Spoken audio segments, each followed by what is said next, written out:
안녕하세요. 오늘도 사연살롱을 찾아주셔서 감사합니다.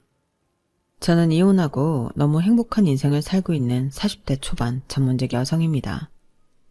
제가 여기서 전문직이라는 단어를 굳이 쓴 이유는 평범했던 제가 이혼한 전 남편 때문에 전문직을 갖게 되어 일부러 강조하고 싶어서 썼어요. 저는 남편한테 무시당하는 게 싫어서 노후가 짱짱한 전문직 여성이 되기로 마음을 먹었는데요. 이런 말 진짜 이상한데 지금의 저는 원수 같은 전 남편이 없었다면 지금의 행복은 감히 상상할 수조차 없는 인생이었거든요. 그런 면에서는 제가 오히려 저를 갈궈줘서 고맙다고 해야 하나? 가끔 아리까리할 때도 있는데 그래도 그 왼수 같은 그놈한테는 절대 그런 말을 하고 싶지 않았기에 이렇게 사연을 씁니다. 평소 저 말고도 씩씩하게 자기 행복을 위해 이혼한 많은 분들의 사연을 공감하며 듣고 있었거든요. 그리고 오늘은 애청자가 아닌 주인공이 되어 제 사연을 소개해볼까 하는데 부디 제 사연도 끝까지 함께 해주시길 부탁드려요. 그럼 서로는 이 정도로 하고 본격적인 제 사연을 소개해보겠습니다. 저와 전 남편은 지인의 소개로 처음 만났어요. 나이 차이는 궁합도 보지 않는다는 4살 차이로 처음 만났을 때부터 꽤 잘 통해서 자연스럽게 만나기로 했는데요. 계속 만나다 보니 저는 많이 덜렁거리는 반면 남편은 꼼꼼한 사람이라 좋았어요. 가끔은 애정어린 잔소리도 하긴 했는데 그 정도가 지나치진 않아서 심각하게 생각하지는 않았죠. 오히려 남편과 만나면서 물건을 잃어버리거나 깜빡깜빡 하던 실수도 많이 줄어서 좋은 점이 많았는데 이런 사람이라면 결혼을 해도 괜찮을 거라고 생각했어요. 실제로 나이 차이는 4살이었지만 남편은 훨씬 어른스러웠는데 남편은 저를 많이 귀여워했어요. 어쩜 자기는 실수를 해도 이렇게 귀엽냐? 신기하네. 이런 말을 진짜 자주 했는데 저는 그때 제가 정말로 귀여운 줄 알았어요. 평상시 부모님한테도 그런 말을 들은 적이 별로 없었는데 남편이 귀엽다 귀엽다 해주니까 기분이 좋더라고요. 그리고 지금은 천번 만번 후회하는 일이지만 저는 점점 남편에게 의지하는 면이 많아졌죠. 남편은 자기한테 의지하는 저를 귀찮아하지 않았죠. 워낙 책임감이 강하고 챙김을 받는 것보다 챙기는 걸 좋아하는 성격이라 저희는 정말로 궁합을 보지 않아도 될 정도로 합이 잘 맞았어요.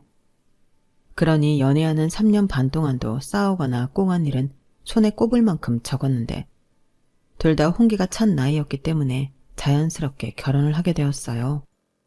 또한 양가 집안 형편도 누가 더 잘 살고 못 살고 할 것도 없어서 정확히는 아니었지만 얼추 반반 결혼을 했는데 결혼하고 2년 정도는 아무 문제 없이 그저 행복한 신혼생활을 보낼 수 있었어요. 다만 그 2년 동안 제가 유산을 한 번 해서 상심이 컸었는데 그때도 남편의 지극한 정성에 저는 저만큼 결혼을 잘한 여자도 없을 거라고 감히 생각했었어요. 하지만 그 후로 1년도 되지 않아 그런 생각을 한 제 자신을 자책했는데 제가 유산을 한번 겪고 엎친 데 덮친 격으로 회사를 그만두게 되면서 시작되었어요. 사실 저희 회사가 이래저래 문제가 많았거든요. 그래서 일을 하면서도 위태위태하게 느껴진 게 한두 번이 아니었는데 기회가 된다면 하루빨리 이직을 하고 싶다는 생각을 많이 했어요. 그런데 제가 다른 회사를 알아보기도 전에 저는 예고도 없이 정리해고라는 직격탄을 맞게 되었고 연봉의 30%를 더 받는 조건으로 회사를 나오게 되었는데요. 저는 겸사겸사 좀 쉬면서 새로운 일을 찾아보고 싶었어요. 막말로 저한테는 남편도 있고 아직 아이도 없으니 급할 것도 없다는 생각이었는데 그건 순전히 제 생각일 뿐 남편은 아니었어요. 뭐야, 오늘도 집에만 있었어? 아니, 이력서 낸 회사에서는 아무런 연락도 없었던 거야? 나 아직 이력서 안 썼는데? 자기야, 나 지난주에 회사 나왔잖아. 이번 달은 좀 쉬엄쉬엄 해보려고. 뭐? 이번 달을 그냥 통으로 놀겠다는 거야? 에이, 그럼 안 되지. 그럼 그동안은 뭐 나만 돈 벌어? 그야, 그건 미안한데 내가 영영 놀겠다는 건 아니잖아. 나도 다시 일할 거야. 그러니까 괜히 시간 버리지 말고 최대한 이력서는 많이 써서 보내. 지금 자기가 찬밥 더운 밥 가릴 때야? 나는 자기가 정리해고됐다고 해서 농담하는 줄 알았어. 왜 말을 그렇게 해? 자기가 그럴 정도면 내 마음은 뭐 오죽하겠어? 나도 멘탈 회복할 수 있는 시간은 줘야지. 그리고 이왕 이렇게 된 거 전에 다니던 회사보다는 좀 탄탄하고 비전 있는 회사에 가야지. 그래서도 알아보려고 그러는 건데 핑계 없는 무덤이 어딨어. 그런 허울 좋은 핑계로 사람이 게을러지고 늘어지는 거지. 그러지 말고 당장 할 수 있으면 일단 아무 일이라도 해. 그러다 좋은 자리 있으면 옮고 가면 되지. 내 말 오해는 하지 말고 들어줬으면 좋겠는데 이제 자기는 객관적으로 경쟁력이 없는 나이고 위치야. 저는 불필요하게 냉정한 남편의 조언에 마음이 상했어요. 자기는 오해하지 말고 들어달라고 했지만 저런 말을 듣는데 어떻게 오해를 하지 않을 수가 있을까요? 옛말에 불난집에 부채질한다고 저는 남편이 부은 휘발유에 속이 활활 타들어가는 것 같았는데 저도 알고 있는 제 현실을 남편이 저리도 콕 집어 이야기하니 서운하다 못해 남편이 얄밉더군요. 그래도 저는 다른 사람도 아니고 남편이고 제가 와이프인데 일부러 나쁜 소리는 하지 않았을 거라 애써 남편의 뜻을 헤아리고 싶었고 듣기는 거북했으나 남편의 말이 틀리지 않았다는 생각에 최대한 좋게 생각하려 애를 썼는데 다시금 취업을 하려고 하니 남편 말처럼 쉽지 않더라고요. 아니, 연봉이 생각한 것과 맞으면 일이 별로였고 일이 좀 괜찮다 싶으면 연봉이 별로였는데 한번 정하면 오랜 시간 그 일을 하고 그 돈을 받아야 하니 저는 여간 고민이 되는 게 아니었어요. 그러면서 내심 더 적성에 맞고 괜찮은 일을 찾을 수도 있지 않을까. 이상하게 미련이 남았는데 일단 퇴직금도 있으니 조금만 더 새로운 일을 찾아보고 싶었어요. 하지만 남편은 시간이 지나면 지날수록 저에게 재취업에 대한 압박을 해왔고 저는 마지못해 아르바이트를 하며 직업 박람회도 다니고 연주를 총동원해 제 적성에 맞고 오랫동안 일할 수 있는 직장을 찾으려 공을 많이 들였는데 생각보다 저한테 맞는 회사를 찾는 게 쉽지 않아서 골치가 아팠어요. 전에 회사에서는 제가 마케팅 관련 업무를 했었는데 사실 전공도 디자인이고 디자인 관련 일을 하고 싶었거든요. 그런데 남편은 무슨 네가 디자인이냐고 격리 일이라도 자리가 있으면 해야 하지 않냐고 저를 무시하기 시작했는데 신혼 때와 너무나도 달라진 남편의 모습에 적응하기 어려웠어요. 마치 다른 사람이랑 살고 있는 기분까지 들었는데 남편이 퇴근하고 집에 오면 그렇게 가시방석일 수가 없었어요. 또한 한 꼼꼼하는 남편의 성격은 저를 더욱 옥죄어왔는데요. 제가 월 수입이 없으니 생활비부터가 문제라고 지적하더군요. 그러니까 자기 혼자 생활비를 다 댈 수는 없는 거 아니냐고 급기야 내가 자기 부양하려고 결혼한 건 아니잖아. 이딴 말까지 했는데 그때는 저도 발끈했죠. 물론 자기가 나 먹여 살리려고 결혼한 건 아니지. 근데 내가 뭐 일부러 이래? 나도 열심히 찾고 있어.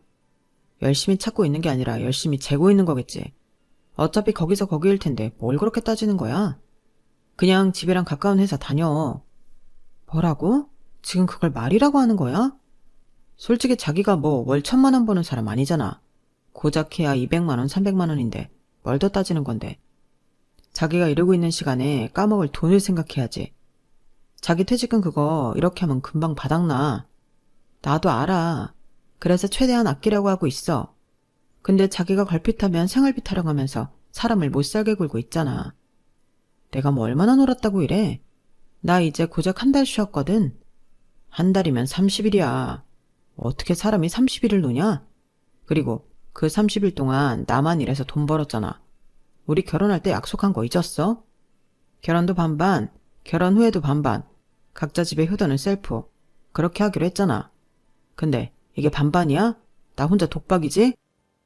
왜 자기가 독박이야? 나도 아직은 생활비 반 내고 있잖아. 그러다 그 돈 다 떨어지면 그때는 어쩔 건데?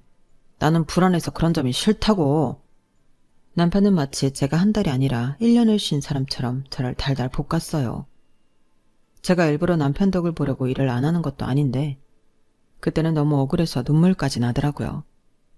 하지만 남편은 그 후에도 그 정도가 점점 심해졌는데 그러다 시어머니 생신날이 되었죠.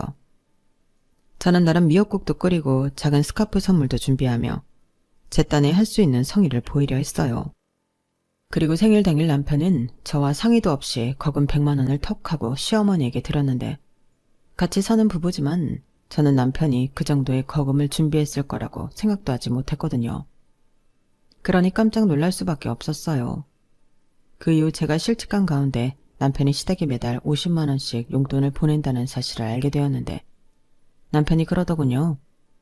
그래서 뭐, 내가 벌어서 내 부모 용돈 드린다는데 자기가 왜 나를 세우는 거야? 꼬우면 자기도 벌어서 장인 장모님 용돈 드려. 설마 내 돈으로 장인 장모 용돈까지 드렸으면 좋겠다는 뭐 그런 이상한 소리 할 건 아니지?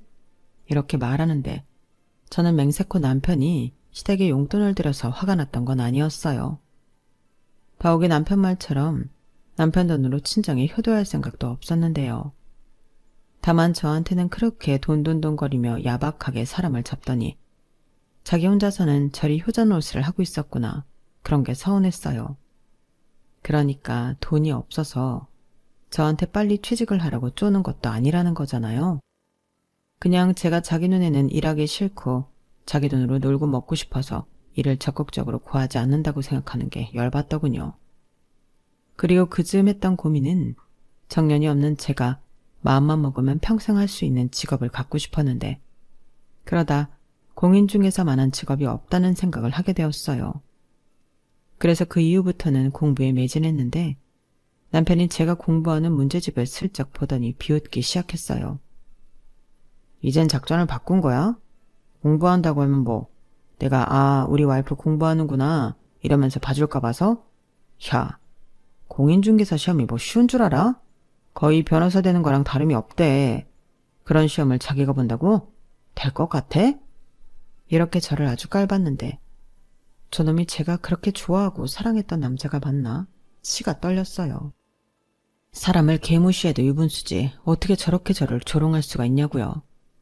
그래서 더 이를 악물고 공부에 매진했는데, 인정하기 싫지만 남편의 말처럼 공인중개사 시험이라는 게 정말 어렵더군요. 한글인데 몇 번을 읽어도 무슨 말인지 이해가 되지 않았거든요. 게다가 왜 그렇게 외워지지가 않는 건지 스스로도 많이 화가 났는데, 남편이 그거 봐, 내가 뭐라고 했어? 안 된다고 했지.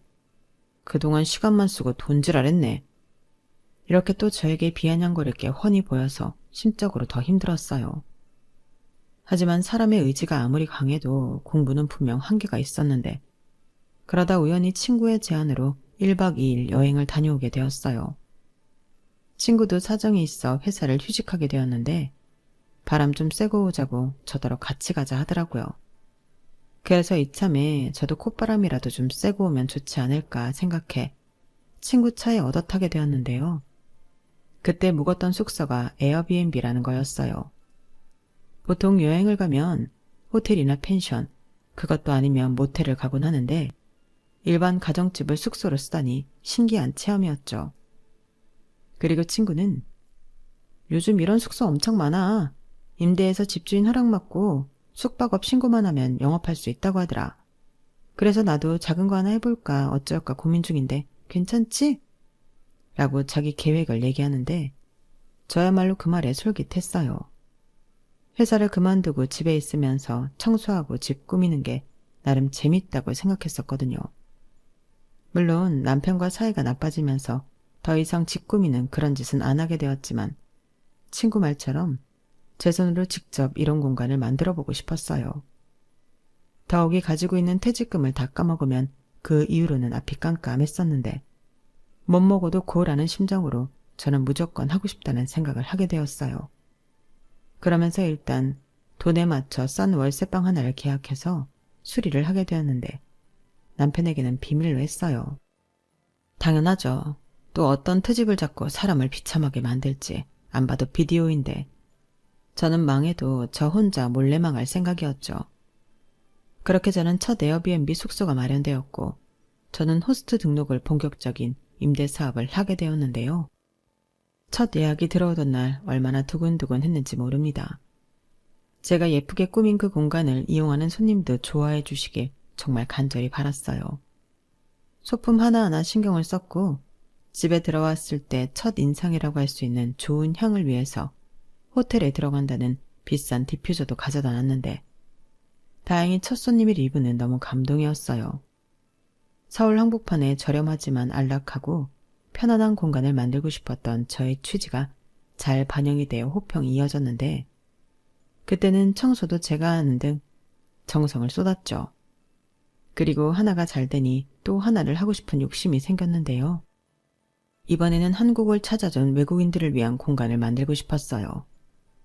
그렇게 제가 사업을 하는 재미에 빠져 지날 즈음 저희 아빠의 생신날이 되었고 저는 남편처럼 현금 100만 원은 아니지만 스포츠 브랜드 패딩 점퍼를 선물로 사다가 집에 놓았는데 그걸 본 남편이 기겁을 했어요. 뭐야, 이 비싼 걸 왜 샀어? 이러면서 저희 아빠 생신인 것도 모른다는 듯 말을 하는데 제가 일주일 전부터 시간을 빼놓으라고 말을 했었거든요. 그래서 저 인간이 일부러 그러나 심기가 불편해지고 있었는데 이윽고 저희 아빠 생신이란 생각이 났는지 설마 이거 장인어른들이라고 산 거야? 김소영 돈 많네. 이런 점퍼 4, 50만 원 하지 않나? 이봐봐. 올이 아니고 거위네. 이러다 퇴직금 다 쓰고 없겠다. 이러면서 아주 사람 속을 박박 긁는데 저도 가만히 있을 순 없었어요. 그래서 저도 아니 내 돈으로 내가 샀는데 왜 10이야? 퇴직금으로 샀던 벌어서 샀던 자기 돈 아니잖아. 라고 대받아쳤고 그날 저는 남편과 부부싸움을 하게 되었죠. 그리고 남편은 유치하게 자기는 이제부터 처가집에는 가지 않겠다고 했는데요. 진짜 어이가 없었어요. 우리 원래 효도는 각자 셀프로 하기로 했지. 그니까 생신이든 뭐든 그 집 자식이 알아서 하는 걸로 하자. 자기도 이제 우리 집 챙기지 마. 내가 알아서 할게. 이러는데 정말 열이 머리 끝까지 뻗쳤어요. 저는 이미 시부모님 2분 생신을 같이 가서 보냈는데 이제 와서 저는 가지 않아도 된다고 하니 열받더라고요. 그래서 뭐 저런 인간 좋다고 친정에 가고 싶은 마음도 없어서 그러자고 한 저였는데 저는 그때부터 시댁에서 걸려오는 전화는 일절 받지 않았어요. 사실 시부모님과는 사이가 나쁠 것이 없어서 그렇게까지 하고 싶진 않았는데 남편이 저러니 저도 어쩔 수 없겠더라고요. 그리고 남편 없이 친정에 가게 된 저는 끝내 남편과 사이가 나쁘다는 걸 말할 수밖에 없었는데요. 이미 제 얼굴 표정을 보고 저희 엄마가 왜 혼자 왔어? 혹시 이서방이랑 싸웠니?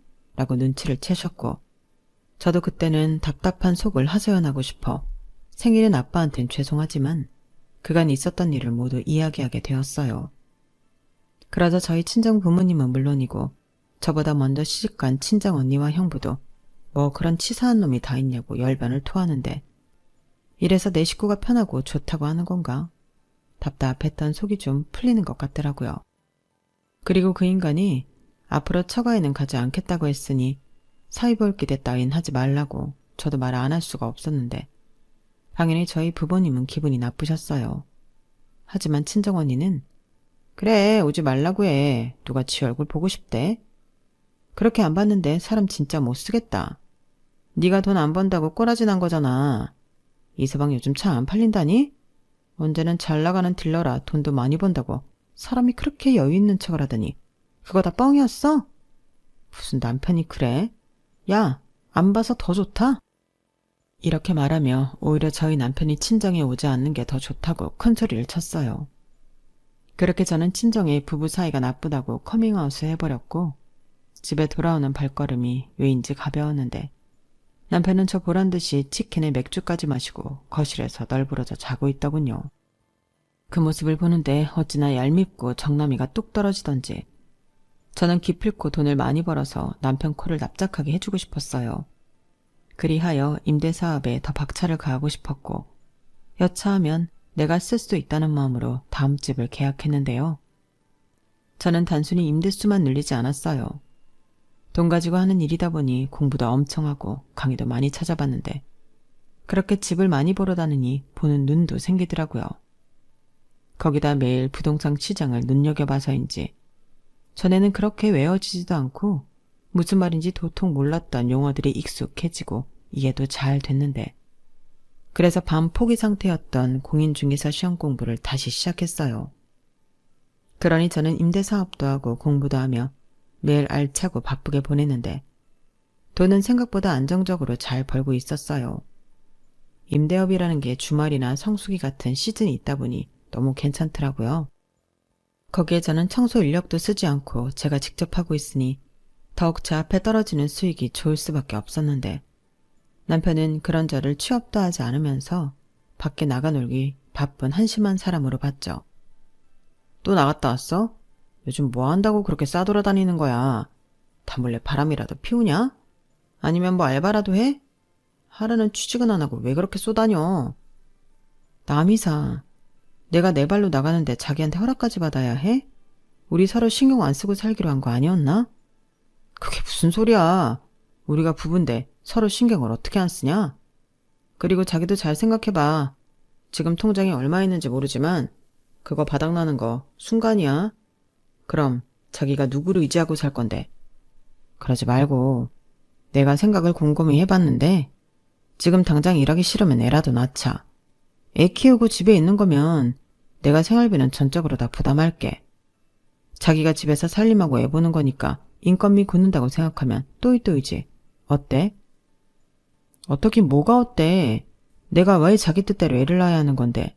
그런 건 우리 사이가 좋으면 언제고 자연스럽게 생기는 일이야.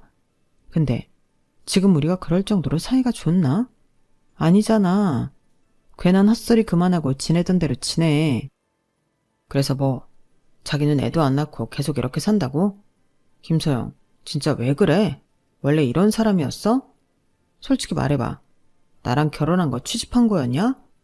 내가 진짜 설마 했지만 그래도 아니겠지 하면서 못 물어봤는데 대답해봐. 뭐가 어째? 취집? 지금까지 나를 그런 여자로 본 거야? 자기 나 회사 잘리고 단 한 번이라도 괜찮다고 넘어진 김에 쉬었다 간다고 천천히 쉬면서 일 찾아보라고 말한 적 있어? 없지. 나는 그런 게 서운해. 그리고 그것뿐이야? 치사하게 네 집 우리 집 나누면서 나더러 꼬우면 벌어서 우리 집에 용돈 주라며. 세상에 그렇게 말하는 남편이 어딨어? 나라고 뭐 회사 잘리고 보내는 시간이 쉬웠는 줄 알아? 그런데 뭐 이젠 아주 나를 취집하는 여자로 만드네. 진짜 어디까지 할래? 이럴 거면 뭐하러 같이 살아? 백수 와이프 건사하기 싫은데 그냥 헤어지자. 잘 됐네. 우리는 애도 없으니까 이혼 서류 갖다 하면 바로 남남되는 거 아닌가? 어떻게 내일 당장 우리 이혼 접수하러 갈까? 저는 흥분한 나머지 이혼 소리를 먼저 했어요. 사실 그 전에도 수없이 생각한 이혼이었는데 남편한테 직접적으로 이야기를 꺼낸 건 그때가 처음이었죠. 하지만 결단코 이혼 소리를 홧김에 한 건 아니었는데요. 싸우는 것도 너무 힘들고 지치니까 그냥 이혼하는 게 낫지 않을까? 그런 생각을 자주 하게 되었어요. 그리고 정작 이혼 소리를 들은 남편은 자기 딴에는 저랑 이혼할 마음은 없었던 건지 그 이후로 입을 꾹 닫았는데 대신 각방을 쓰면서 냉전의 시간을 길게 가지게 되었어요. 솔직히 저야 편하고 좋더라고요. 괜히 붙어있으면 더 신경 쓰이고 괜히 또 10이나 붙어 싸울 수 있는데 그런 게 아니니까 오히려 저는 혼자 공부도 하고 일도 하고 쉬기도 하고 편하게 있었어요. 그렇게 각자의 시간을 보내며 저희는 무늬만 부부이고 가족이 남남으로 지냈어요. 그래도 한때는 죽고 못 사는 인꼬부부라 불리던 우리였는데 그런 시간들이 다 꿈이었던 것 같고 남의 일처럼 느껴지더라고요. 그리고 저는 혼자 있는 시간이 많아져서 예전보다 더욱 공인중개사 공부에 전념하게 되었는데요. 역시 마음이 복잡하고 머리가 아플 땐 공부만 한 것이 없었어요. 그렇게 공부에 매진하니 저는 그의 드디어 합격의 기쁨을 누릴 수 있었고 입이 근질근질했지만 남편에게는 일단 비밀로 하기로 했어요. 그리고 황당하게도 제가 공부를 하고 있지 않자 남편은 이거 봐. 결국 포기하고 문제집값만 버렸지. 그러게 내가 그거 아무나 합격하는 거 아니라고 했지? 라고 비아냥거리는데 진짜 인간의 인성이 저렇게까지 바닥이었다는 걸 새삼 느끼게 되더라고요. 하지만 저는 남편 생각과 달리 합격한 사람이었기 때문에 남편의 그 비아냥거림이 웃기는 코미디처럼 웃기기만 했는데 나중에 모든 사실을 알게 되었을 때 남편이 어떤 표정과 말을 할까 너무 궁금했어요. 그래서 공인중개사로 첫 월급을 받게 되던 날을 디데이로 남편에게 모든 걸 알려줄 생각이었는데요. 임대사업을 하고 있다는 것도 얘기해줄 생각이었어요. 사실 제가 다시 일을 하고 능력 있는 여자가 되면 남편이 그동안의 일을 사과하고 다시 예전처럼 잘해줄 거라고 생각했거든요. 그리고 다시 일을 하게 되어 저는 미용실도 가고 옷도 좀 사고 제 자신을 좀 꾸미게 되었는데 남편은 그런 제 모습을 보고 뭐야, 왜 갑자기 멋을 부려? 그러고 어딜 가는데? 혹시 나 몰래 로또라도 맞은 거야? 라며 헛다리를 짚는데 괜히 기분이 으쓱하고 좋더군요. 그래서 저는 여유롭게 웃으며 로또 맞았어. 대박이지. 나중에 알려줄게. 라고 남편의 애간장을 좀 녹여볼까 했는데요. 남편은 제가 예측할 수 있는 그런 사람이 아니었어요.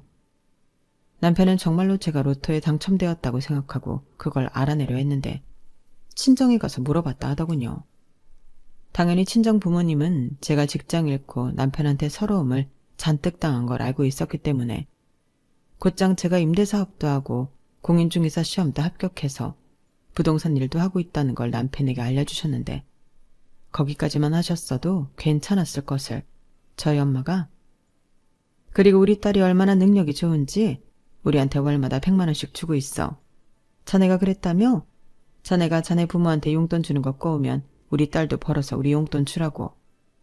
그래서 우리 딸이 돈 벌자마자 100만 원씩 주더라. 아이고야, 이걸 사위한테 고맙다고 해야 하나. 그러게, 왜 우리 딸을 무시하고 그러나? 사람이 그러면 못 쓰는 거야. 부부가 왜 부부인데? 어려울 때 보듬어주고 좋을 때 함께 기뻐하는 게 부부 아닌가? 이렇게 제가 100만 원씩 주고 있다는 걸 알려주고 남편에게 일장 연설도 하셨는 모양인데 남편은 그저 제가 친정에 월 100만 원씩 자기 몰래 주고 있다는 말에만 꽂혔어요. 그리하여 씩씩거리며 집에 들어온 남편은 저에게 다짜고짜 자기 공인중개사 시험 붙었다며. 그리고 나한테 말도 안 하고 사업도 했어? 그래서 친정에 월 100만 원씩 들였냐? 라고 따져 묻는데 살짝 김이 새긴 했지만 저는 대수롭지 않게 말했어요. 근데 그거 어떻게 알았어? 나는 조금 더 있다가 얘기해 주려고 했는데 저는 남편이 놀라서 따지는 줄 알고 그렇게 말했어요. 그런데 남편은 어디서 알긴 내가 자기 정말 로또 된 줄 알고 처갓집에 다녀왔어. 그런데 어떻게 나를 감쪽같이 속일 수가 있냐? 100만 원이라니. 저는 그때 남편이 정확히 어디에 꽂혀 기분이 나빴는지 알았어요. 저 인간은 제가 다시 돈을 벌 수 있는 능력을 가졌다는 것보다도 제가 친정에 돈 100만 원씩을 주고 있었다는 거에 화가 많이 났더라고요. 아니, 자기가 벌어서 용돈 주라고 하지 않았나요? 그런데 막상 정말로 제가 용돈을 주고 있다고 하니 그걸 가지고 엄청 약이 오른 모습이었는데 남편은 곧장 저에게 이렇게 말하더군요. 나 진짜 자기한테 서운해. 왜 나를 속여? 나한테 다 오픈하지 않은 저희가 뭐야? 저희라. 저는 남편의 내로남불식 논리에 어처구니가 없었어요. 자기는 저한테 말 안 하고 시댁에 50만 원 드려도 되고 저는 그러면 안 되는 건가요? 그래서 곧장 저도 따져 물었죠. 자기 웃긴다. 부모님 용돈은 자기가 나 속였어. 그리고 내가 따지니까 벌어서 너도 친정에 용돈 주라며. 왜? 이젠 그것도 불만이야? 당연하지. 50만 원이랑 100만 원이 같아? 도대체 나 몰래 얼마 동안 친정에 돈을 빼돌리고 있었던 거야? 뭐? 빼돌려. 말 똑바로 해. 내 돈이야. 무슨 돈을 빼돌렸다고 이래? 부부 사이에 네 돈 내 돈이 어딨어? 우리 돈이지. 아무튼 나는 인정 못하니까 지금까지 처갓집에 드린 용돈 다시 받아와. 뭐라고? 지금 제정신이 아닌 거지? 왜? 나는 평생 취업도 못하고 빌빌거릴 줄 알았는데 자기가 생각한 것보다 잘 나가서 배 아프냐? 그냥 축하한다고 그렇게 말하면 안 돼?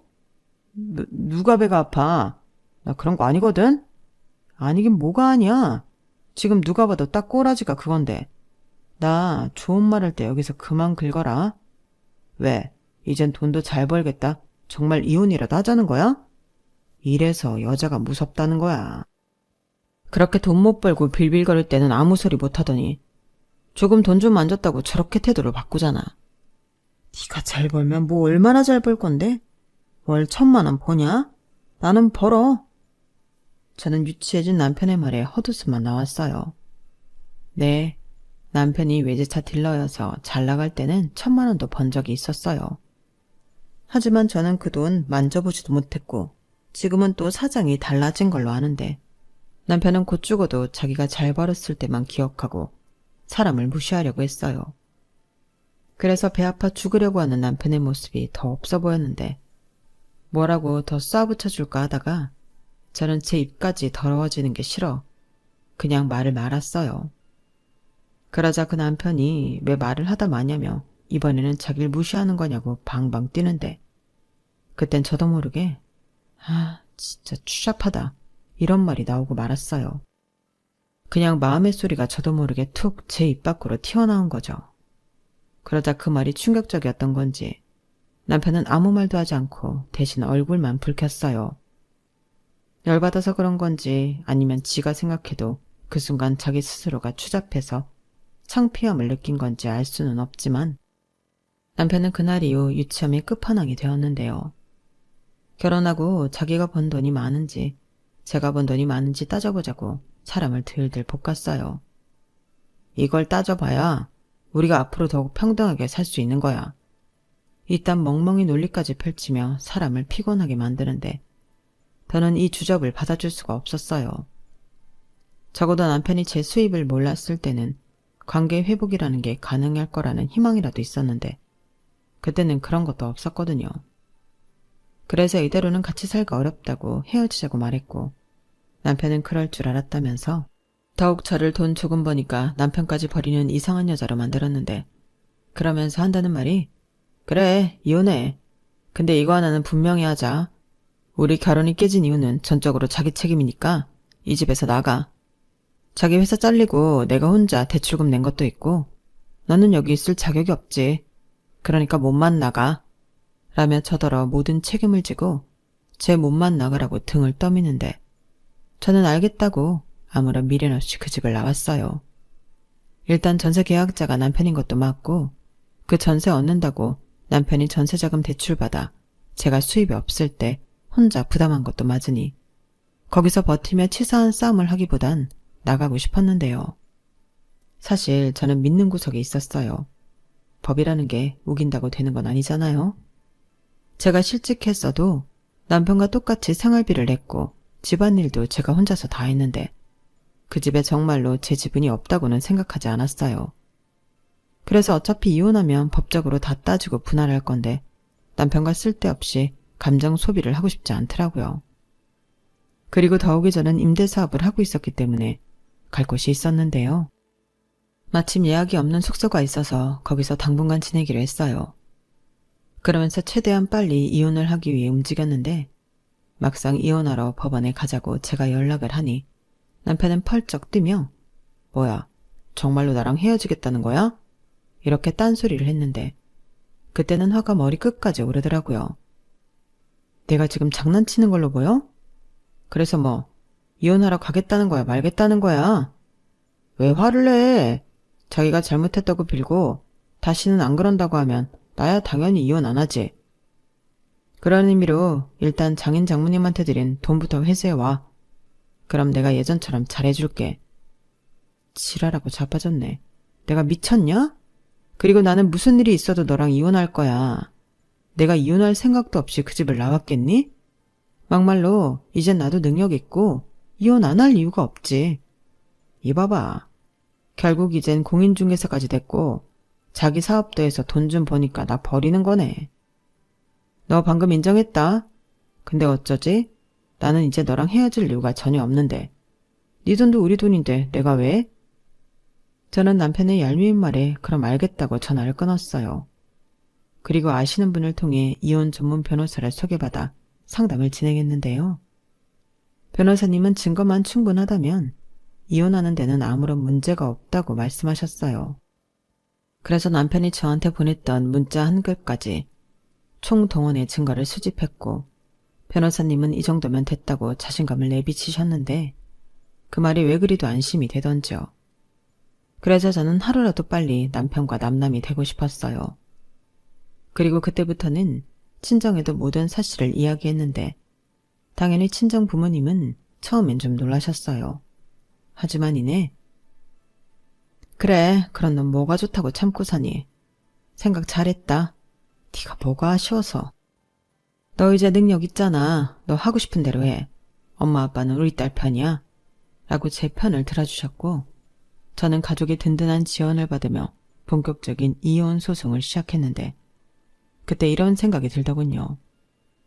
이대로 끝나면 내가 당한 거에 비해 너무 싱겁지 않나?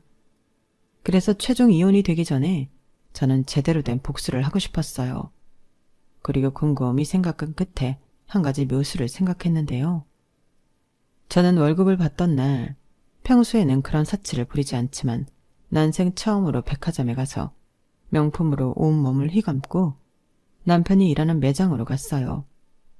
그러자 저인 줄 몰랐던 남편이 제가 돈 좀 있는 손님인 줄 알고 저 멀리서부터 굽실거리며 영업을 하려는데 너무 웃기더군요. 그리고는 방금 저인 것을 알고 조금 당황하더니 갑자기 무슨 정신승리였던 건지 태연하게 웃으며 이렇게 말했는데요. 너무 기가 막혔어요. 뭐야, 자기가 여기 왜 왔어? 그리고 이 차림은 뭔데? 아주 돈지랄을 제대로 하러 왔구나? 왜? 차라도 사게? 꿈깨. 여기에서 네가 살 수 있는 차는 없거든. 돈 좀 벌었다고 뭐 대단한 착각을 하고 온 모양인데 헛다리 짚었어. 그러니까 괜히 개망신 당하지 말고 조용히 나가. 이렇게 말했거든요. 너무 웃기지 않나요? 그래봤자 차가 차지 뭐 대단할 것도 없는데 말이죠. 그래서 저는 끝까지 센 척을 하는 남편을 더욱 짓밟아주려 일부러 가짠타는 듯이 웃고 다른 직원을 불러 매장에 차를 구경했는데 그리고는 남편 보란 듯이 그 매장에서 제일 비싸다는 차를 계약했어요. 남편은 아무 말도 하지 못하고 그저 똥 씹은 얼굴만 하고 있더라고요. 그리고는 도저히 믿을 수 없다는 듯 고개만 가웃거렸는데 사실 그 차는 제가 아니었어요. 내년이면 친정아빠가 환갑인데 좀 좋은 선물을 하고 싶었거든요. 그리고 저는 아빠가 끌고 다니시던 차를 가져와 제가 탈 생각이었는데 엄마와 아빠가 그 차를 타고 좋은 곳을 많이 다녔으면 좋겠다는 생각으로 계약을 하게 된 거죠. 하지만 역시나 남편 말처럼 차값이 장난이 아니었고 아무리 계열수를 늘려도 차 할부금이 꽤 나가는 건 사실이었는데 언니가 절반은 도와주겠다고 해서 과감하게 실천에 옮길 수 있었어요. 게다가 저희 자매가 아빠 환갑 선물을 해주기 위해 꽤 오랫동안 돈을 모으고 있었거든요. 거기에 제 돈을 조금 보태고 나머지를 할부로 뺐기 때문에 부담을 덜 수 있게도 했죠. 그래도 언니의 금전적인 도움이 없었다면 선뜻 용기를 내기 힘들었을 텐데 저희 자매가 또 그런 면에서는 의리가 좀 있는 편이라 제가 조심스럽게 이야기하니 언니는 신나서 그렇게 하라고 저에게 말해줬어요. 야, 나 네 언니다. 나도 내 동생 기 살려줄 돈은 있어. 네 형부가 그런 걸로 뭐라고 할 사람도 아니고 이참에 너는 복수하고 우리 자매 엄마 아빠한테 기깔나게 선물 한번 해보자 라고 하는데 언니한테 너무 고마웠죠. 그리고 제 딴에는 최고의 복수를 하고 온 날 저녁 모처럼 신이 난 언니와 제가 친정에서 가족들과 식사를 하고 있었는데요. 남편이 술에 떡이 되어 저희 친정집 초인종을 누르고 또 누르며 추태를 부리는데 정말 못 봐주겠는 거 있죠. 그러자 저희 아빠가 인터폰 앞에서 역정을 내시며 여기가 어디라고 왔어? 술 먹었으면 곱게 네 집에나 가! 라고 하셨는데 남편은 횡설수설 저랑 이혼하기 싫다고 변명을 늘어놓기 시작했어요. 그러면서도 자기가 잘못했다는 말은 죽어도 하지 않았는데 그런 거 보면 저 인간도 참 답이 없는 인간이구나 끝까지 씁쓸하더군요. 그리고 남편은 끝까지 자기 잘못은 없고 이 상황이 그리고 변해버린 저 때문에 억울하다 서운하다 이딴 말만 계속했는데 그 소리를 듣고 있는 제가 너무 짜증이 나서 그냥 끊어 아니면 경찰에 신고할까? 이렇게 말해버렸어요. 그러자 그런 제 목소리를 인터폰으로 그 인간이 들었는지 갑자기 엄청 다급한 목소리로 소영이 안에 있습니까? 그럼 저 잠깐만 이야기 좀 할 수 있게 문 좀 열어주세요. 라고 하는데 남편을 만나라고 한 건 제가 아닌 저희 언니였죠. 말릴 새도 없이 언니가 나가버렸죠. 현관에 있던 야구방망이를 들고 나갔어요. 저희 아빠가 젊어서부터 직장인 야구 모임이 있어서 집에 야구용품이 많았거든요. 그리고 언니는 그중에 가장 단단한 방망이를 가지고 나갔는데 얼마나 휘둘렀는지 남편의 비명소리가 아주 크게 들리더군요. 결국 남편은 술이 확 깼는지 주랭랑을 쳐버렸고 언니는 다음날 온몸에 근육통이 와서 회사까지 쉬었다고 연락이 왔어요. 남편놈이 어찌나 겁을 먹은 건지 그 이후에는 또 저희 언니를 만날까봐 저희 친정에는 얼씬도 하지 않게 되었어요. 여러모로 다행이라고 생각했죠. 저 때문에 저희 부모님까지 시달려야 한다면 그건 너무 죄송했으니까요. 그리고 저와 남편은 계속되는 소송 중에도 의견 차이를 좁히지 못해 소송 기간이 계속 늘어만 갔는데 남편의 주장은 한결같았어요. 자기는 절대 저랑 이혼하고 싶지 않고 저랑 행복하게 살고 싶다며 눈물 연기까지 펼치더라고요. 물론 씨알도 먹히지 않았지만 남편놈은 꽤나 필사적이었어요. 하지만 이미 그 사람의 민낯을 봐버린 제가 마음을 바꾸는 일은 절대 일어나지 않았죠. 그건 너무 당연한 일이잖아요. 그리고 판사님도 저랑 똑같은 말씀을 하셨는데 결국 저는 제가 원하는 승소를 하게 되었답니다. 게다가 판사님은 제가 수입이 없음에도 불구하고 똑같이 생활비를 부담한 점과 전적으로 모든 가정일을 혼자 다 했으므로 남편이 자기 것이라 우기는 전세 보증금의 일부를 저에게 줘야 한다는 판결을 내려주셨는데요. 남편이 입에 개거품을 물고 난리가 났어요. 그 때문에 재판장에서 쫓겨났는데 그땐 정말이지 저런 인간이 내 남편이었다는 사실이 너무 창피하더군요. 그래도 제가 원하는 대로 이혼을 하게 되었으니 저는 만족했는데 남편은 끝까지 저를 설득하려고 온갖 진상을 부렸어요. 아마도 저랑 헤어지지만 않으면 모든 것이 자기 뜻대로 될 거라 생각했던 것 같은데 결국 제가 경찰에게 도움을 청하면서 남편은 완전히 제 앞에서 사라지게 되었어요. 경찰이 남편에게 제대로 겁을 줬거든요. 또 경찰이 하는 말은 무서웠는지 그 후로는 잠잠해졌는데 부모님은 그래도 걱정이라며 저에게 집으로 들어와 지내라고 하셨어요. 그리하여 저는 다시 친정으로 들어가 현재까지도 부모님과 함께 살고 있어요. 내년이나 내후년에는 집도 이사를 갈 예정입니다. 전부터 저희 엄마가 아담한 텃밭이 있는 주택에 살고 싶다고 노래를 부르셨거든요.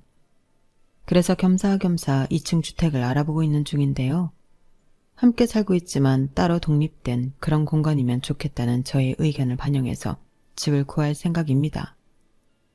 제가 부동산 일을 하면서 느낀 게 하나 있어요.